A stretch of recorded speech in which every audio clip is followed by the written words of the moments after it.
Temptation, oh, temptation.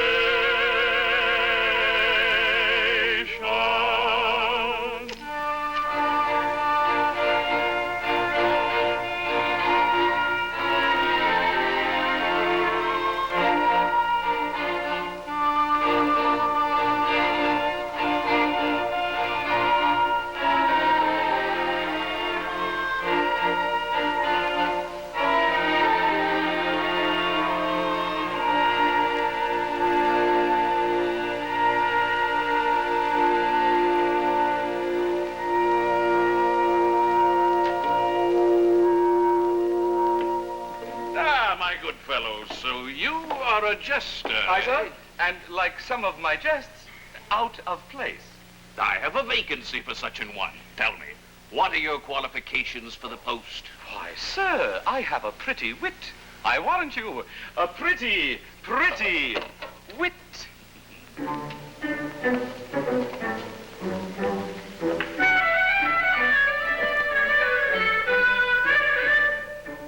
I jibe and joke, and quip and crank, for lowly folk and men of rank.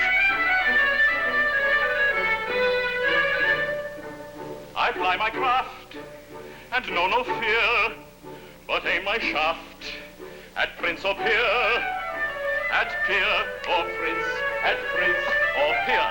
I aim my shaft and know no fear.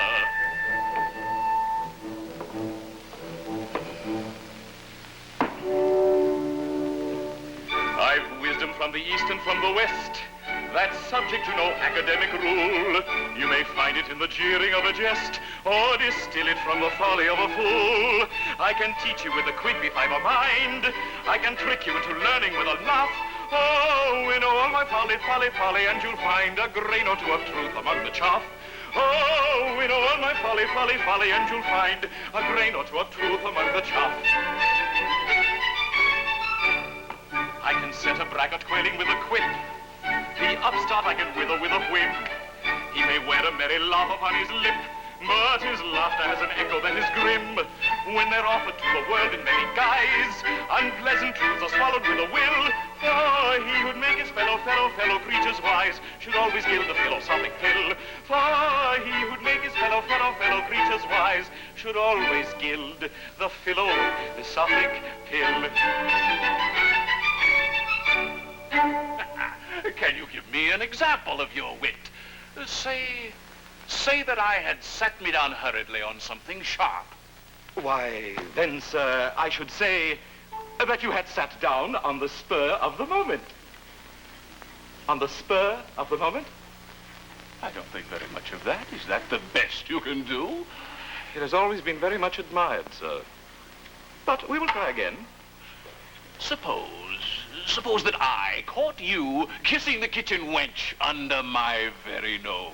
Under her very nose, good sir. That is where I should kiss her, not under yours. Oh, a pretty wit, sir. A pretty wit. Oh, I think that manner of thing might be somewhat irritating. But follow me, friend. We will discuss this matter at length in my library. I am at your worship's service. That is, I trust I soon shall be. But, sir, can you tell me why a cook's brain pan is like an overwound clock? Truce to this fooling. Follow me. Just my luck. My best riddle wasted.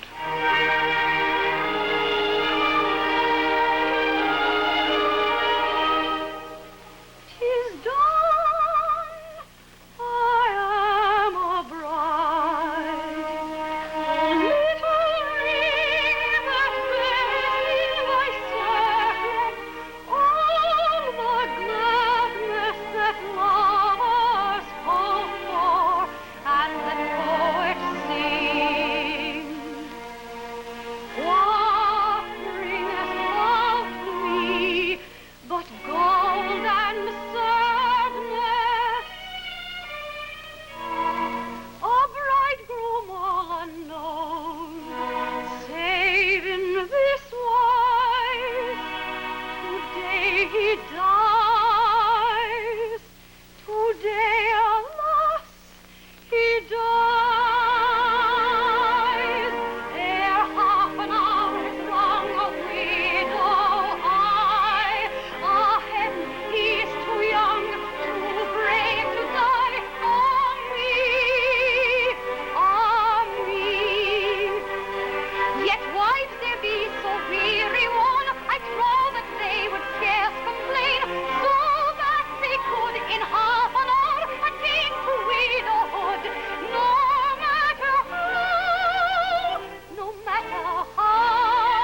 alone. Now to get the keys from him.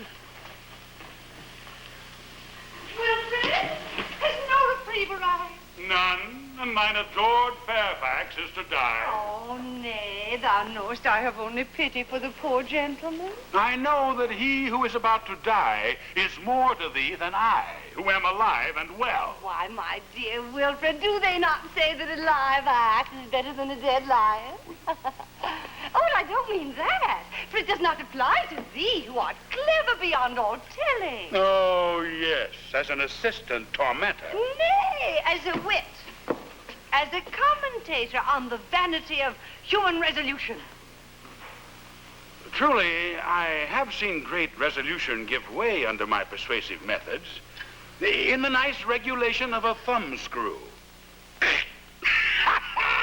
I am a mad wag. Thou art a delightful companion, Master Wilfred. Thine anecdotes of the torture chamber make the prettiest telling. Oh, I'm a pleasant fellow, and I choose. Ah, we might be passing happy together. Perhaps.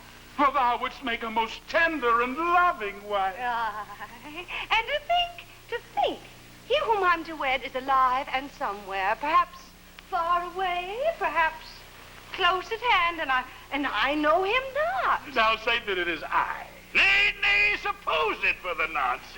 Say that we are wed, that thou art my very bride, and I thy cheery husband.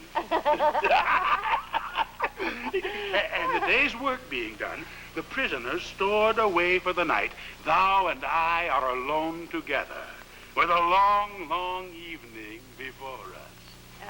It is a pretty picture, but I scarcely know it. It cometh so unexpectedly. And yet, were I thy bride?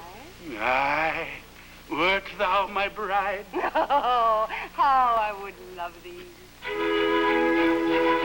Were I thy bride, then all the world beside were not too wide to hold my wealth for love. Were I thy bride, upon thy breast, my lovely heart would rest as on its nest of little turtle doves. Were I thy bride, this heart of mine would be one heart with thine, and in that shrine our happiness would dwell. Were I thy bride, and all day long our life should be a song, no grief, no wrong would make my heart rebel. Were I thy bride, the silvery flute, the melancholy lute were night owls who to my low whispered lute. Were I thy bride, the skylark's trill were but discordant shrill to the soft thrill of wooing as I woo. Were I thy bride, the roses sigh were as the carrions cry to lullaby such as I sing to thee. Were I thy bride, a feather's press were leaden heaviness to my caress, but then of course you see I'm not thy bride.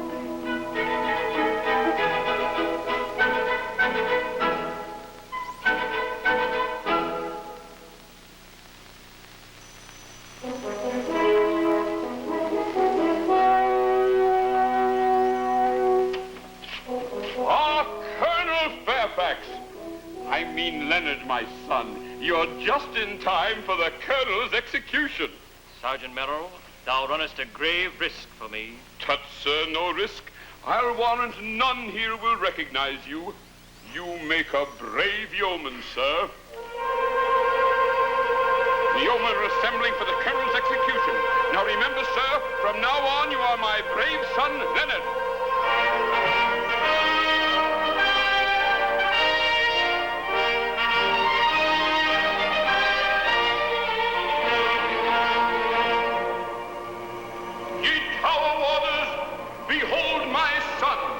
Whose valor in the field has been rewarded by an appointment to your illustrious ranks.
of three thou mayst hug thy father and thy brother and myself.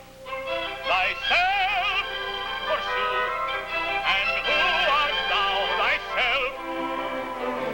Good sir, we are betrothed. Or more or less, but rather less than more. To thy fond care I do commend thy sister.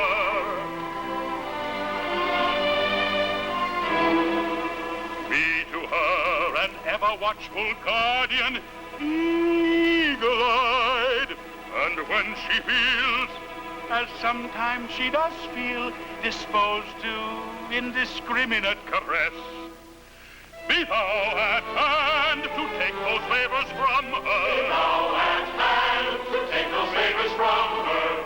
Yes, yes, be thou at hand to take those favors from me. To thy fraternal care, my sister, I commend. From every lurking snare, thy lovely charge defend. And to achieve this end, O grant, I pray, this boon. O grant this boon. She shall not quit thy sight from morn to afternoon, from afternoon to night, from 7 o'clock to 2, from 2 to eventide, from dim twilight to 11 at night, from dim twilight to 11 at night, she shall not quit thy side. From morn to afternoon, from afternoon to 11 at night, she shall not quit thy side. So amiable I'm grown, so innocent as well, that if I'm left alone, the consequences well no mortal can foretell. So grant, I pray, this boon. Oh, grant this boon. I shall not quit thy sight from morn to afternoon, from afternoon to night, from 7 o'clock to 2, from 2 to eventide, from dim twilight to 11 at night, from dim twilight to 11 at night. I shall not quit thy sight. From morn to afternoon, from afternoon to 11 at night, she shall not quit thy side. With brotherly readiness for my fair sister's sake, at once I answer, yes, that task I undertake. My word I never break, I freely grant that boon, and I'll repeat my plight from morn to afternoon, from afternoon to night, from 7 o'clock to 2, from 2 to evening meal, from dim twilight to 11 at night, from dim twilight to 11 at night, that compact I will see. From afternoon to 11 at night, he freely grants that boon.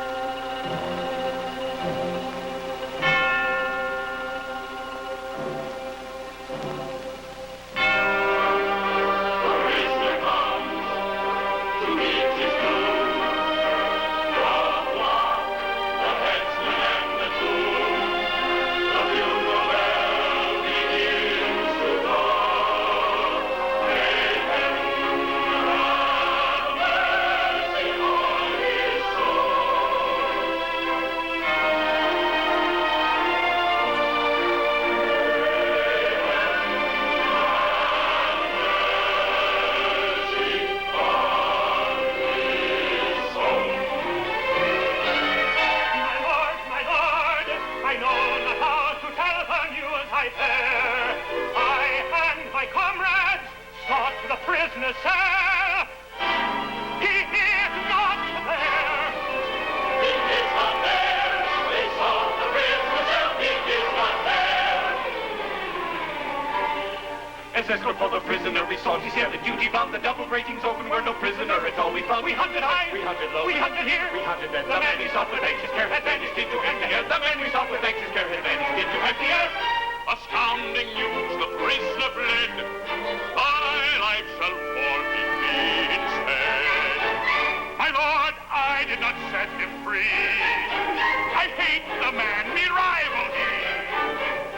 Prisoner's gone, I'm on again. My life shall forfeit me instead. Who could have helped him to escape? My lord, I did not set him free. I can't imagine who. I've no idea, none of you. Of his escape, no traces work. Enchantment must have been at work. What have I done? Oh, woe is me. Indeed, I can't imagine who. I've no idea, none of you. Oh, woe is you, your anguish sink. Oh, woe is me, I rather think. Oh, woe is me, I rather think. Yes, woe is me, I rather think. Whatever betide, you are his bride, and I am left alone bereft. Yes, woe is me, I rather think. Yes, woe is me, I rather think. Yes, woe is me, yes, woe is me, yes, woe is me.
Predicament?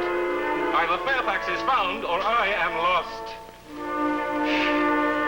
For 2 days and nights, these aging bloodhounds have searched the stones of the tower. But I fear me their wills are weak and their eyes are dim, for the prisoner is still missing.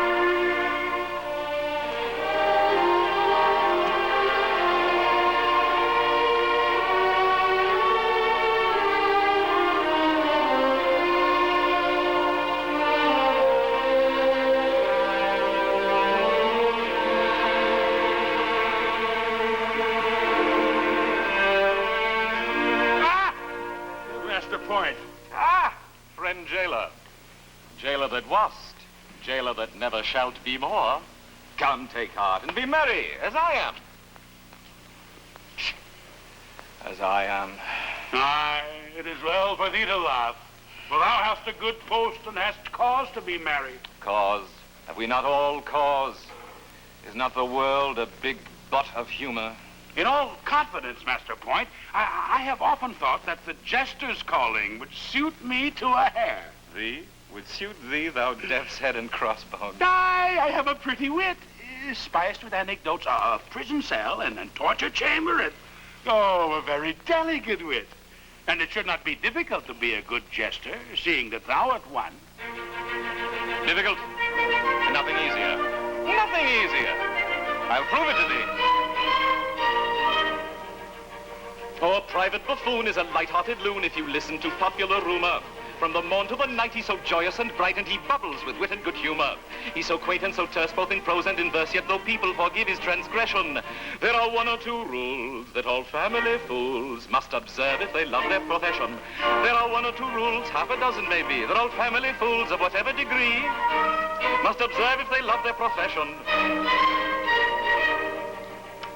If your master is surly from getting up early and tempers are short in the morning, an inopportune joke is enough to provoke him to give you at once a month's warning, then if you refrain, he is at you again, for he likes to get value for money. He'll ask then and there, with an insolent stare, if you know that you're paid to be funny. It adds to the tasks of a merriman's place when your principal asks with a scowl on his face If you know that you're paid to be funny. Though your brain it may rack with a bilious attack and your senses with toothache you're losing. Don't be mopey and flat, they don't fine you for that if you're properly quaint and amusing. Though your wife ran away with a soldier that day and took with her your trifle of money. Bless your heart, they don't mind. They're exceedingly kind. They don't blame you so long as you're funny. It's a comfort to feel if your partner should flit. Though you suffer a deal, they don't mind it a bit. They don't blame you so long as you're funny. And so thou wouldst be a jester, eh? Aye. Listen. My sweetheart, Elsie Maynard, was secretly wed to this Fairfax half an hour ere he escaped. She did well. She did nothing of the kind. While he liveth, she is dead to me, and I to her. Now, if thou wilt swear that thou didst shoot this Fairfax while he was trying to swim across the river, and that he sank and was seen no more, it needs but the firing of a gun in the dark of night, I will make thee the very king of jesters. Now, what sayest thou? I am to lie? Heartily. And I will support thy lie with the testimony of mine eyes, ears, and tongue. And thou wilt qualify me as a jester? I will teach thee all my original songs, my self-constructed riddles, my own ingenious paradoxes. Nay, more, I will reveal to thee the source whence I get them. Now, what sayest thou? Why, if it be a lie thou wantest of me, I say yes, it is a bargain. Hereupon we're both agreed, all that we two do agree to, we'll secure by solemn deed, to prevent all error mental. You and Elsie are to call with a story grim and gory. How this Fairfax died and all, I declare to, you're to swear to. I to swear to. I declare to. I to swear to. I declare to, I declare to, you're to swear to, I declare to. Tale of a tale of cock and bull, a convincing detail full. Hail tremendous, heaven defend us. What? A tale of cock and bull. In return for your own part, you are making undertaking to instruct me in the art amazing, wonder-raising Of a jester, jesting free, proud position, high ambition, and a lively one I'll be. Wag-a-wagging, never flagging. wag-a-wagging, Never flagging. wag-a-wagging. Never flagging. Wag-a-wagging, never wagging, wag-a-wagging. Tale of cock and bull, a convincing detail full. Tale tremendous, heaven defend us. What? A tale of cock and bull. What a tale of cock, what a tale of bull, what a tale of cock, what a tale of bull, what a tale of cock and bull, cock and bull, cock and bull. Heaven defend us, what a tale of cock and bull.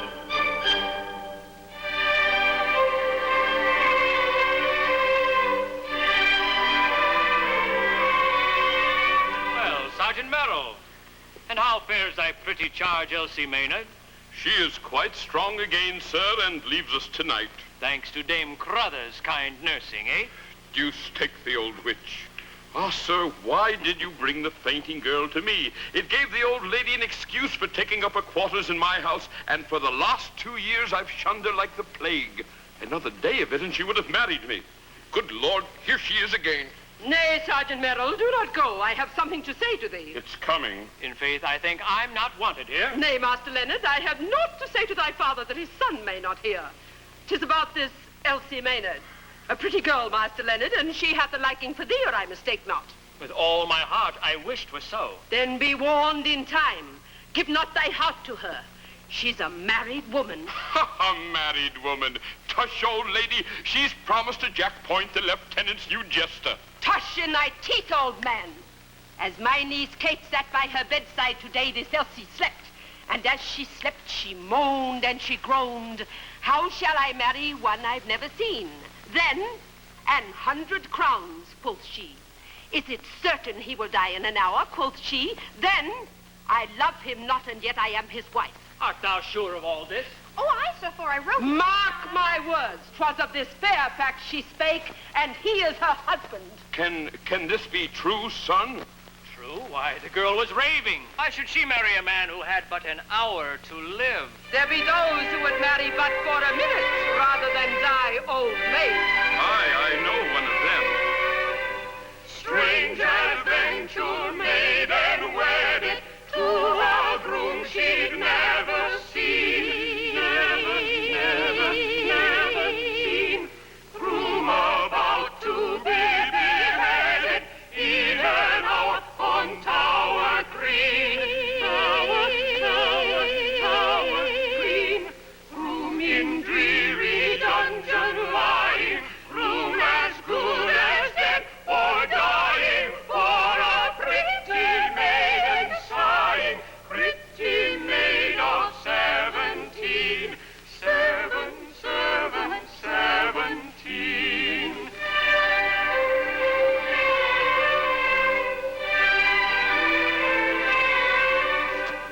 Strange adventure that we're trolling, modest maid and gallant groom.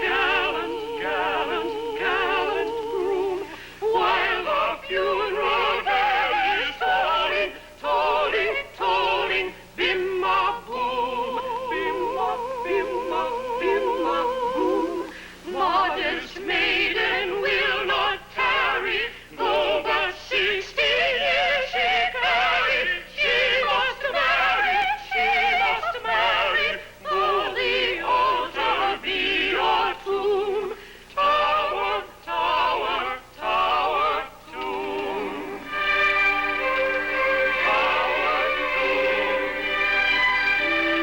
Tower, tomb, though the altar be your tomb. Tower, tower, tower, tomb.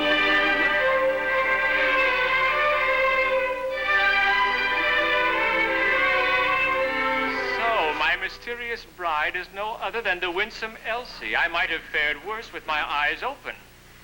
But she comes.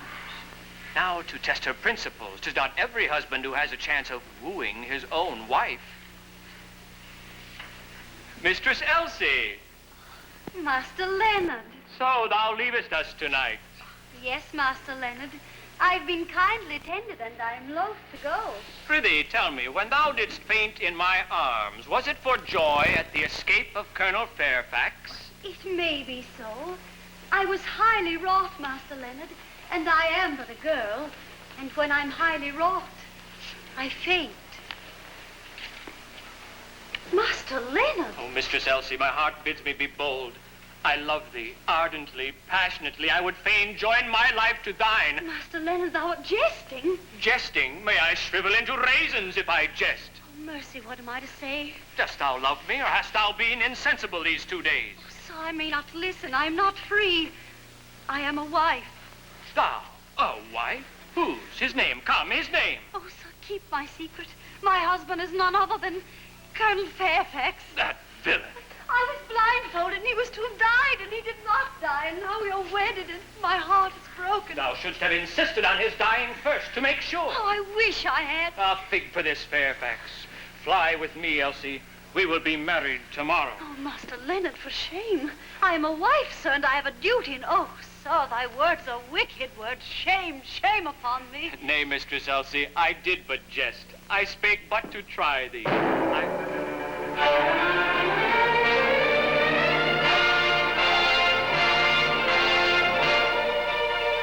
one can ever be a shot so late at night. Enough to cause a fright. What can the portent mean? The land is one, the truth be read. What are we to expect? What danger is at hand? What danger is at hand? Who fired that shot? At once the truth declare. My lord, 'twas I, to rashly judge forbear. My lord, 'twas he, to rashly judge forbear.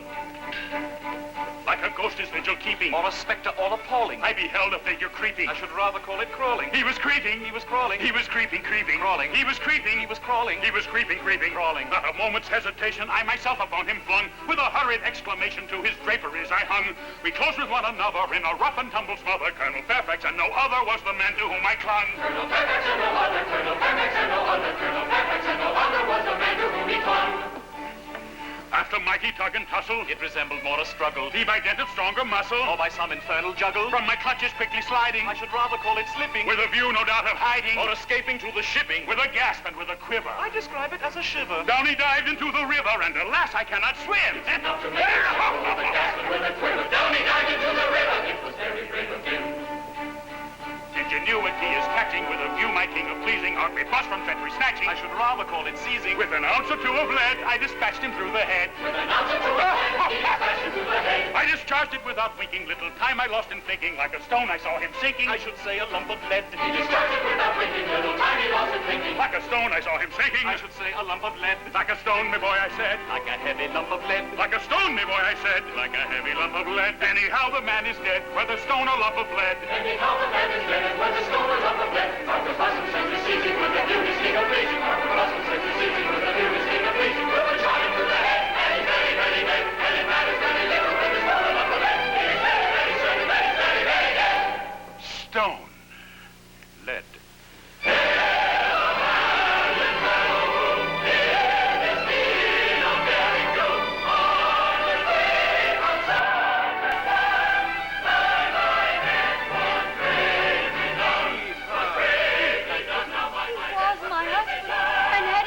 He was nevertheless a living man, and now he's dead. And thou, Master Point, hast seen all this? Aye. But art thou sure it was Colonel Fairfax? Saw you his face? Aye, and a plaguey ill-favored face, too. How they laugh. An accepted wit has but to say pass the mustard, and they roar their ribs out. Now, Elsie, thou art free to choose again, so behold me. I have a pretty wit. I can jest you, quip you, riddle you. Tush, man, thou knowest not how to woo. Not to be done with quips. It is an art in itself. A man who would woo a fair maid should prentice himself to the trade and study all day in methodical way how to flatter, cajole, and persuade. He should prentice himself at 14 and practice from morning to e'en. And when he's of age, if he will, I'll engage he may capture the heart of a queen, the heart of a queen. It is purely a matter of skill, which all may attain if they will. But every Jackie must study the knack if he wants to make sure of his jill. He wants to make sure of his jill.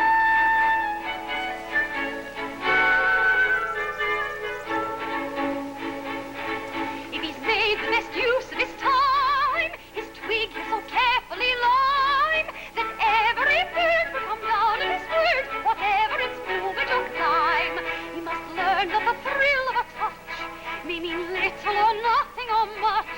It's an instrument rare to be handled with care and not to be treated as such. Oh, to be treated as such.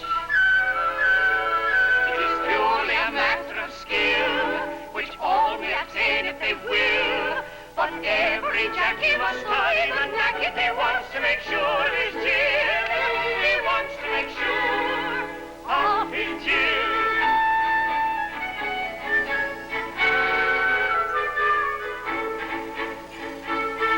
And a glance may be timid or free. It will vary in mighty degree, from an impudent stare to a look of despair that no maid without pity can see. And a look of despair is no guide. It may have its ridiculous side. It may draw you a tear or a box on the ear. You can never be sure till you've tried.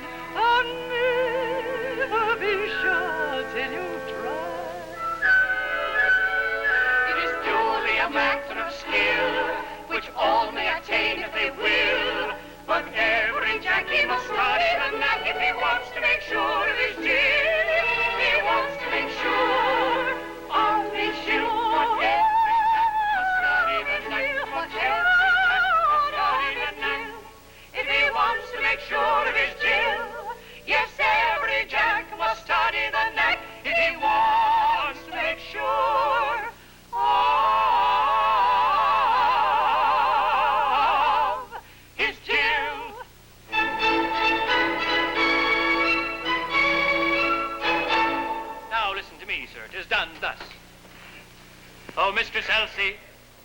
one here who, as thou knowest, loves thee right well. That he does, right well. He will be a true husband to thee, and if thou wilt be his wife, thou shalt lie curled up in his heart like a little squirrel in its nest. He knoweth that thou wast the wife and He unloved presses and her unloving hands. wife, Oh, the and Bodikins, would have what does it thee. mean? And now, sweetheart, tell me, wilt thou be this poor, good fellow's wife? If the good, brave man. Is he a brave man? So men say.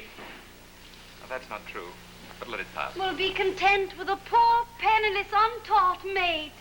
Widow, but let that pass. Then I will be his true and loving wife, and that with my heart of hearts. My own dear love. Oh, I can't let that pass. Why, what's all this, brother? It is not seemly. Hold, Master Leonard, enough. I promised thee I would show thee how to woo. Now go thou and apply it elsewhere. When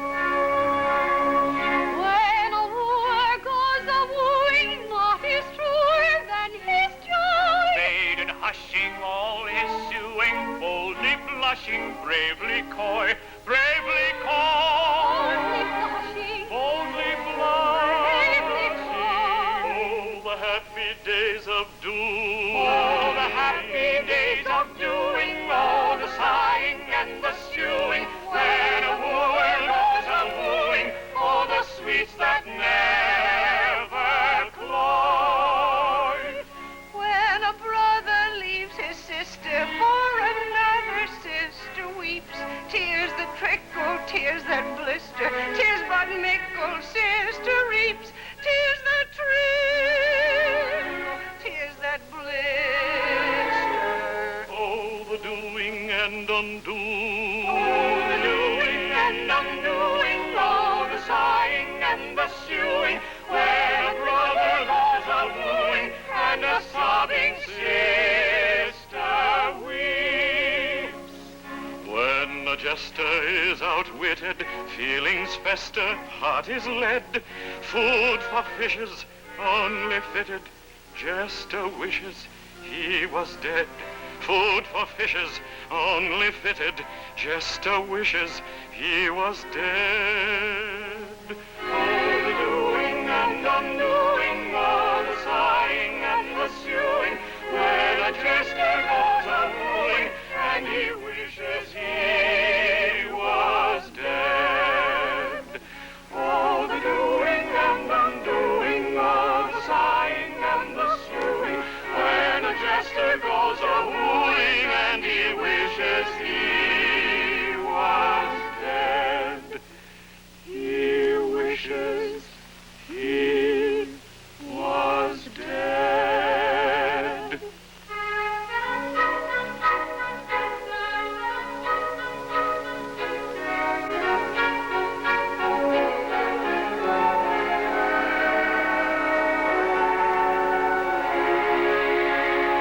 And I helped that man to escape. And I kept his secret. I pretended to be his loving sister, and this is his gratitude.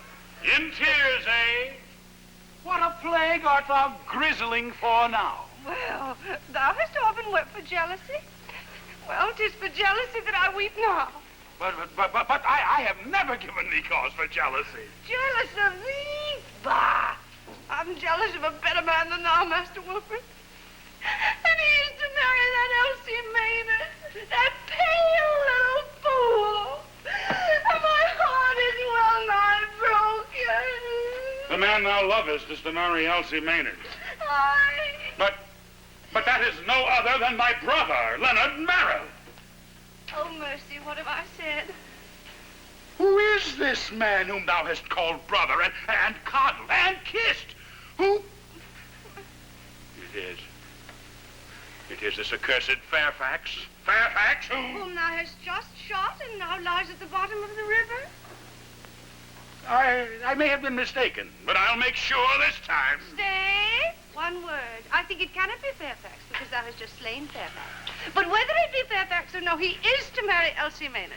And as thou hast just shot him through the head and he is dead, be content with that. And I will be thy wife. Is that sure? No help for it. My beloved! rejoice, for I bring glad tidings. Colonel Fairfax's reprieve was signed 2 days since, but Secretary Poltwhistle designed that it should arrive after the Colonel's death.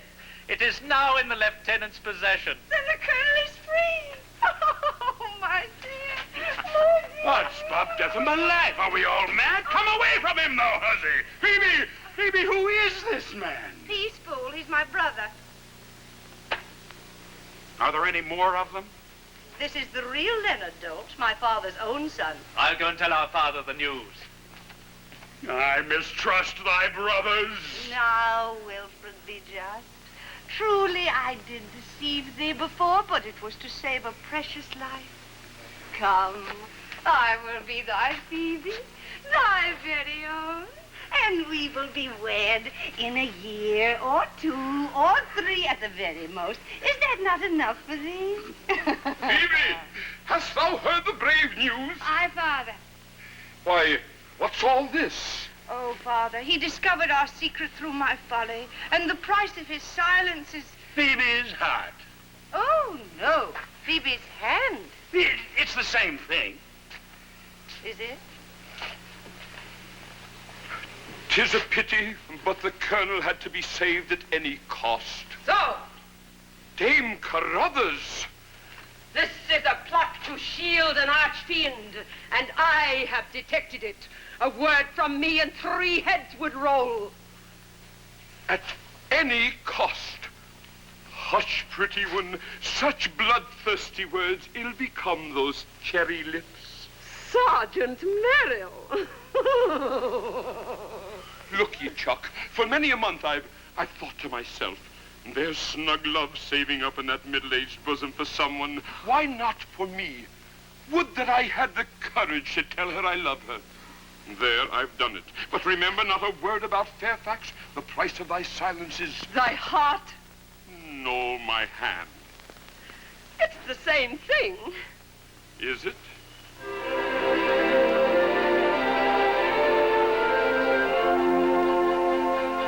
Comes a pretty and bride of blushing, tearfully shrinking, set all thy fears aside, cheerily pretty and bright.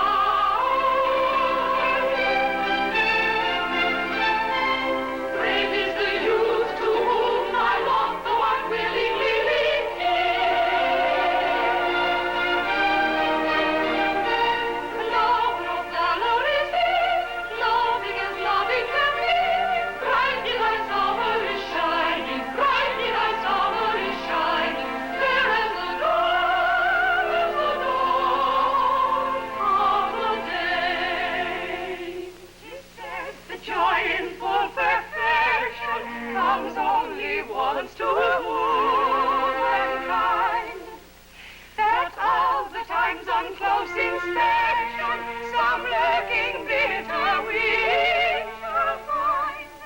If this be so, and men say truly, my day of joy has broken beauty. With happiness, my soul is glad. With happiness is glad. With happiness, my soul is glad. This is my joy day unalloyed, unalloyed. This is my joy day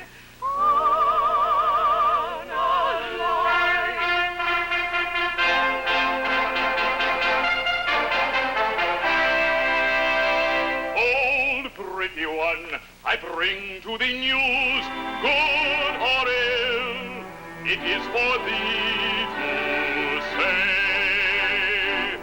Thy husband lives, and he is free, and comes to claim his bride this very day. No, no, recall those words. It cannot be.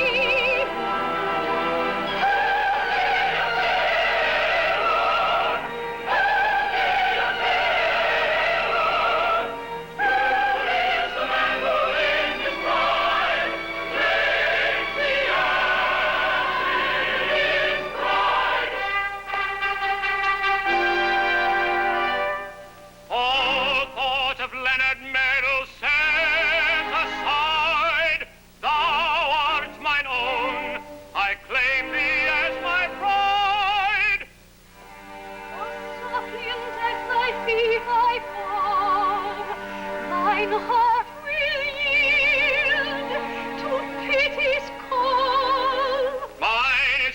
of massive rock, unmoved by sentimental shock. My husband he. Leonard, my loved one, come to me. They bear me hence away. But though they take me far from thee, my heart is thine for aye. My broken heart is thine, my own for aye. Is thine, my own. Is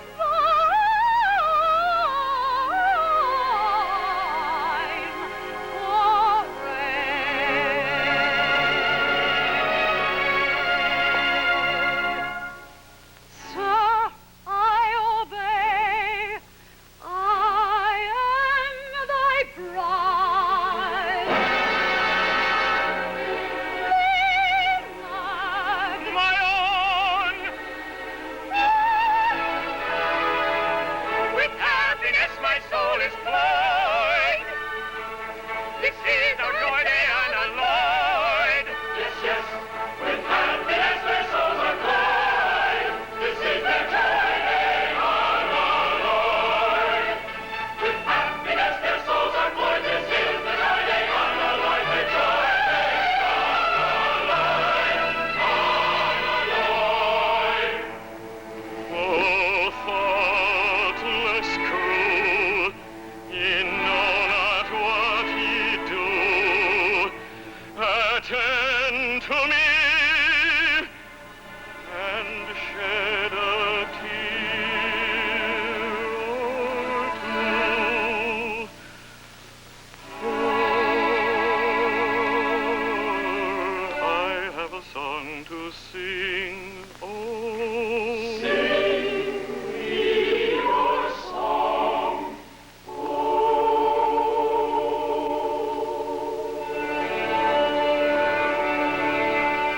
is sung to the moon by a lovelorn moon who fled from the mocking throng. Oh, it's the song of a merry man moping mum, whose soul was sad and whose glance was glum, who sipped no sap and who craved no crumb, as he sighed for the love of a lady.